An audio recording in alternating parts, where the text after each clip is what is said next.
Vincent van Gogh.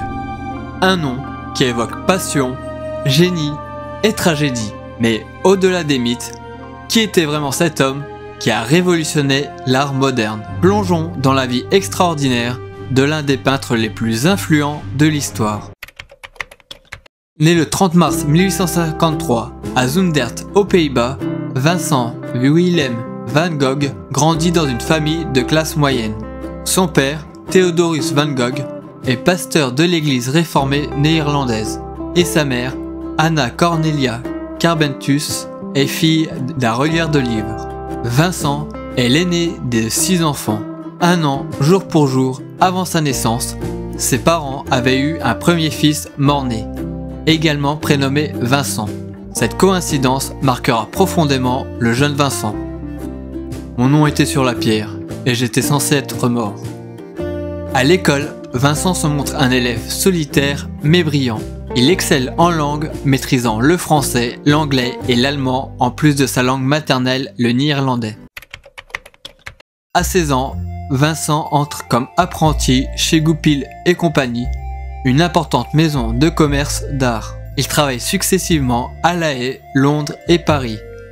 Cette expérience lui permet de découvrir l'art de son époque et d'affiner son goût esthétique. Cependant, Van Gogh se sent de plus en plus mal à l'aise dans le monde du commerce de l'art.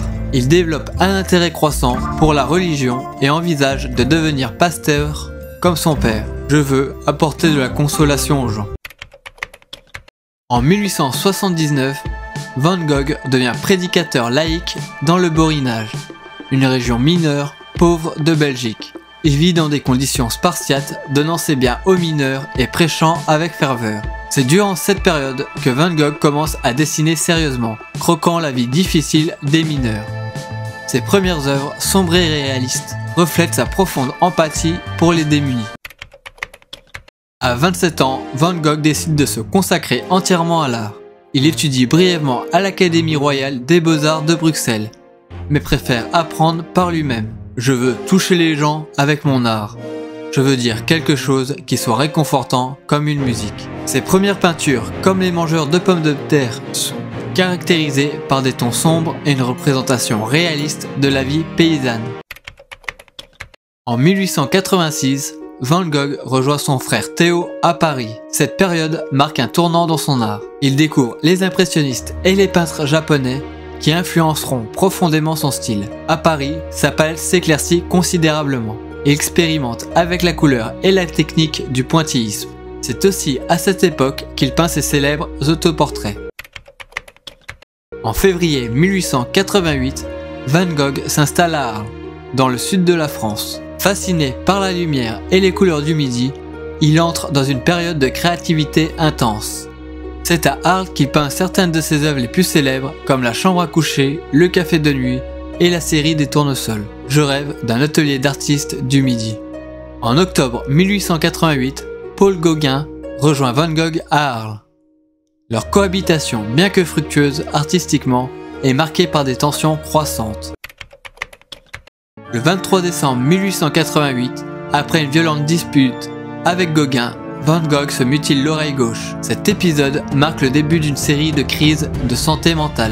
En mai 1889, Van Gogh se fait interner volontairement à l'asile de Saint-Paul de Mosole, à Saint-Rémy-de-Provence. Malgré ses problèmes de santé, il continue à peindre avec une intensité remarquable. C'est durant cette période qu'il peint La nuit étoilée, l'une de ses œuvres les plus emblématiques.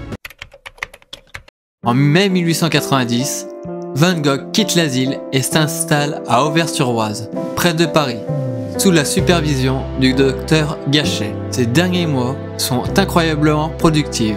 Van Gogh peint plus d'une toile par jour, dont l'église d'Auvers-sur-Oise et Champs de blé au Corbeau. Le 27 juillet 1890, Van Gogh se tire une balle dans la poitrine. Il meurt 2 jours plus tard, à l'âge de 37 ans, dans les bras de son frère Théo. La tristesse durera toujours. En seulement une décennie, Van Gogh a produit plus de 2100 œuvres, dont 860 peintures à l'huile. Son style unique, caractérisé par des couleurs vives et des coups de pinceau expressifs, a révolutionné l'art moderne. Son influence s'est étendue bien au-delà de son époque, inspirant des mouvements comme l'expressionnisme et le fauvisme. et des artistes comme Matisse, Gauguin et les expressionnistes allemands. Aujourd'hui, Van Gogh est célébré comme l'un des plus grands artistes de tous les temps. Ses œuvres battent des records dans les ventes aux enchères et attirent des millions de visiteurs dans les musées du monde entier. Son histoire a inspiré de nombreux livres, films et chansons, faisant de lui une véritable icône culturelle.